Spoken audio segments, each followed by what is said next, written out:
গল্প ৫ বোন। বিজনবাবু বাড়ির পাড়াতেই একটি দর্জির দোকান চালাতেন। তার ৫ মেয়ে বাণী, বীণা, রীনা, সীমা আর রিমা। বিজনবাবু আসলে একটি ছেলে চাইতেন, সেই কারণে পরপর ৫ মেয়ের জন্ম। কিন্তু দুর্ভাগ্যবশত মেয়েদের জন্মের বছর তিনেক পর তার স্ত্রীর মৃত্যু হয়। বিজনবাবু তার বড় মেয়ে বাণীকে খুব ভালোবাসতেন। বাকি ৪ জনকে বলতে গেলে এক প্রকার হেলাছেদ্দাই করতেন। একদিন দোকান করে বিজনবাবু বাড়ি ফিরে এলেন। এসে থেকেই চুপ করে বসেছিলেন। তখনই বড় মেয়ে বাণী তার কাছে এলো। বাণী বলল, বাবা তুমি কি চিন্তা করছো? খুব উদাস দেখাচ্ছে, কি হয়েছে? মারে, আমি এত অল্প আয়ে কিভাবে তোদের সবার বিয়ে দেব এই ভেবে খুব দুশ্চিন্তায় আছে। ঈশ্বরকে বলছি, হে ঈশ্বর, হয় আমাকে নয় ওদের ৪ জনকে তুলে নাও। ওদের দেখে আমার মাথা গরম হয়ে যায়। বাণী বলছে, বাবা তুমি এমন কথা বলো না। আমাদের মা তো আগেই আমাদের ছেড়ে চলে গেছে। এখন যদিও তুমি এমন বলো, তবে আমাদের কি হবে? আমি কাজ খুঁজছি। যদি আমি কাজ পেয়ে যাই তবে সব কিছু ঠিক হয়ে যাবে।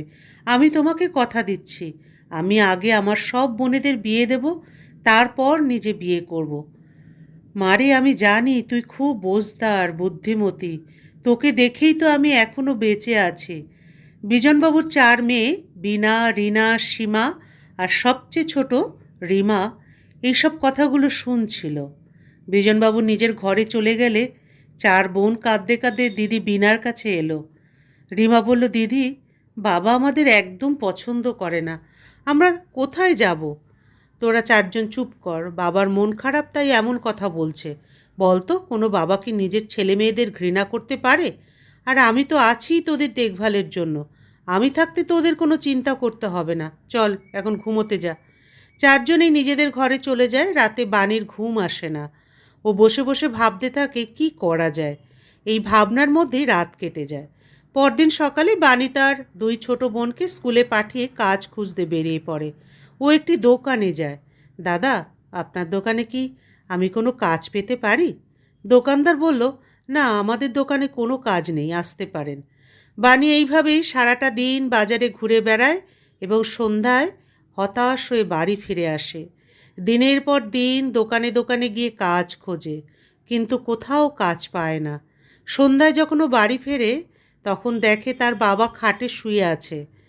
বাণী বলল, বাবা তুমি আজ এত তাড়াতাড়ি ফিরে এসেছো, কি হয়েছে? আমার জ্বর এসেছে, তাই বাড়ি ফিরে এসেছে। বিজনবাবু অনেক দিন ধরে অসুস্থ ছিলেন, যার কারণে তিনি দোকানে যেতে পারেননি। বাড়িতে না খেয়ে থাকার মতো অবস্থা হয়ে গিয়েছে। এদিকে বিজনবাবুর চিকিৎসাতেও অনেক টাকা খরচ হচ্ছিল। একদিন বাণী তার বাবার জন্য ওষুধ আনতে বাজারে গেল। সেখানেও একটি দোকানে কিছু কাপড় বিক্রি হতে দেখে। দাদা, এই কাপড়ের টুকরোগুলো আপনি কিভাবে বিক্রি করছেন? বোন, এগুলো বড় কাপড়ের থান কাটার পরে যেসব কাপড় বেঁচে থাকে সেইগুলো। আমরা এগুলো অর্ধেক দামে বিক্রি করি। বানি সেই কাপড়গুলোর মধ্যে থেকে কিছু কিনে বাড়ি নিয়ে আসে। ও সেলাই জানতো। ও সেই কাপড় দিয়ে খুব সুন্দর মেয়েদের পোশাক তৈরি করে ফেলে। পরদিন ও বাবার সঙ্গে কথা বলে। বানি বলল, বাবা আমি এই ড্রেসটা তৈরি করেছি। আমি চাই তোমার দোকানে এরকম ড্রেস বানিয়ে বিক্রি করতে। এটা সস্তার কাটপিস কাপড় দিয়ে বানানো। বিজনবাবু বললেন, তুই যেটা ঠিক মনে করিস সেটাই কর মা, আমি তো অসহায়, এখন আর তো কিছুই করতে পারি না। বানি বীণা আর রিনাকে সঙ্গে নিয়ে দোকান খোলে এবং সেই ড্রেস দোকানে সুন্দরভাবে সাজিয়ে রাখে। তারপর ২ বোনকে দোকানে রেখে আবার সেই কাটপিসের দোকানে যায়।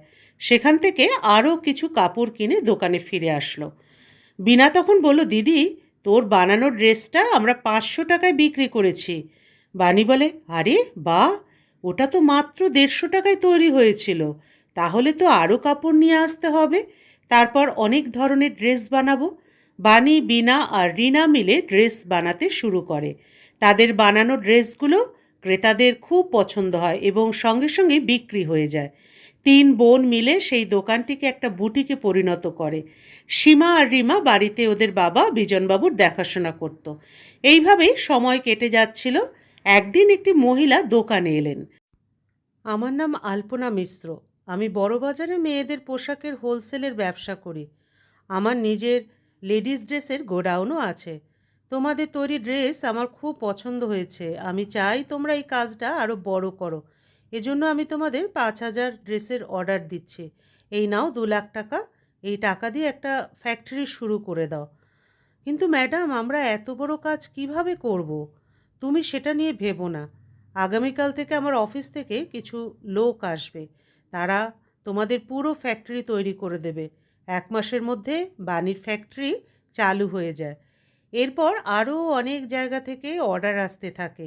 এদিকে বিজনবাবু সুস্থ হয়ে ওঠেন। তিনিও ফ্যাক্টরির দায়িত্ব নিতে শুরু করেন। কিছুদিনের মধ্যেই তাদের ব্যবসা অনেক বড় হয়ে যায়। বানি 4 বোনের জন্য ভালো পাত্র দেখে তাদের বিয়ে দিয়ে দেয়। একদিন বিজনবাবু বানির বিয়ের সম্পর্ক পাকা করে ফেললেন। বিয়ের পরে যখন বিদায়ের সময় আসে, বিজনবাবু তার মেয়েদের বললেন, আমাকে তোরা মাপ করে দিস।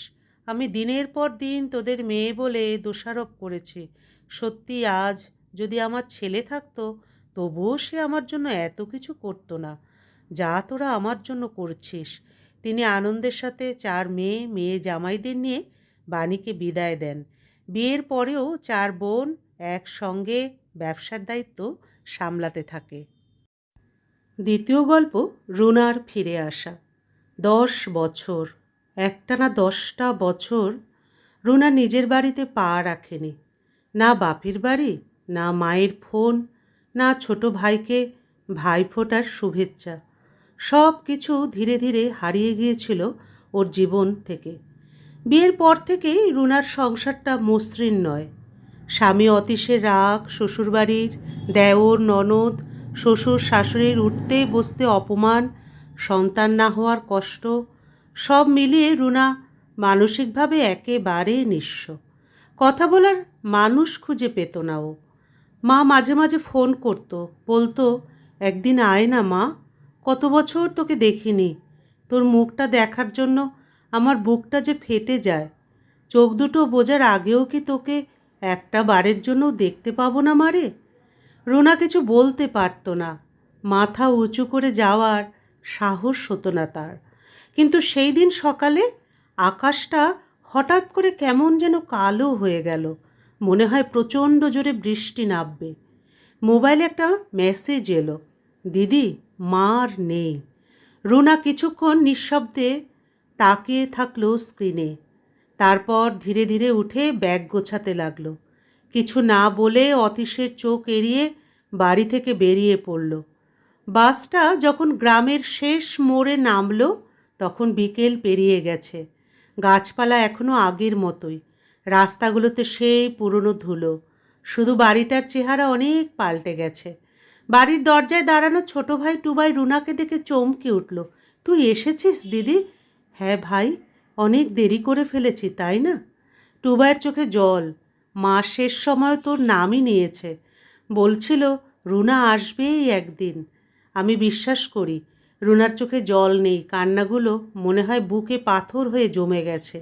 চোখ নামিয়ে বলল, আমি ফিরছি ভাই, হয়তো অনেক দেরি করে, কিন্তু এবার আর পালিয়ে যাব না। ও মায়ের ঘরে ঢুকে গেল। বিছানায় শোয়া মায়ের শাড়ির আঁচলটা হাতে নিল। মায়ের গন্ধ এখনও লেগে আছে।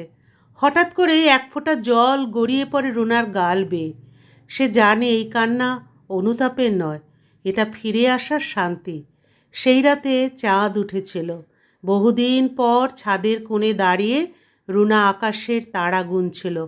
মনে মনে বলছিল, মাগো, আমি ফিরেছি, এবার আমি থাকবো, আর ফিরে যাব না। গল্পের সমাপ্তি এখানেই। গল্প দুটি কেমন লাগলো অবশ্যই আমাকে বলবেন বন্ধুরা। আপনারা খুব ভালো থাকুন এবং সুস্থ থাকুন।